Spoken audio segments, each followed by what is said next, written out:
அரசினர் கல்லூரியில் படித்து முடித்துவிட்டு வீட்டிற்கு செல்வதற்காக அரசு பேருந்திலே அமர்ந்திருக்கிறேன். ஒரு சிறுவன் ஓடி வருகிறான். அவன் கையிலே ஒரு சில புத்தகங்கள் இருக்கின்றன. இதை வாங்கி கொள்ளுமாறு கேட்கிறான். உடனே அந்த புத்தகத்தை நான் வாங்கி கொண்டேன். அடுத்த நாள் வருகிறான். அவன் கையிலே ஒரு சில ஸ்நாக்ஸ் பாக்கெட்டுகள் இருக்கின்றன. அதையும் அந்த பேருந்திலே அவன் விற்பனை செய்கிறான். பிறகு அடுத்த நாள் வருகிறான். அவன் கையிலே ஒரு சில பேனாக்கள் இருப்பதையும் நான் பார்க்கிறேன்.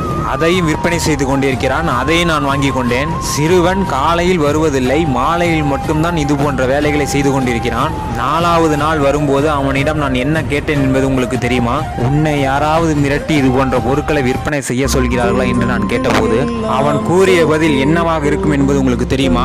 என்னுடைய தாய் தந்தை இறந்த காரணத்தினால் பாட்டியின் வீட்டிலே வளர்ந்து வருகிறேன். படிப்பதற்கு எந்த வருமானம் இல்லாத காரணத்தினால் இது போன்ற வேலைகளை செய்து வருகிறேன் என்று குறிப்பிடுகிறான். இதில் வருகின்ற வருமானத்தில் தான் என்னுடைய கல்வியை தொடர்ந்து பயின்று வருகிறேன் என்று குறிப்பிட்ட சிறுவன் படித்து முடித்துவிட்டு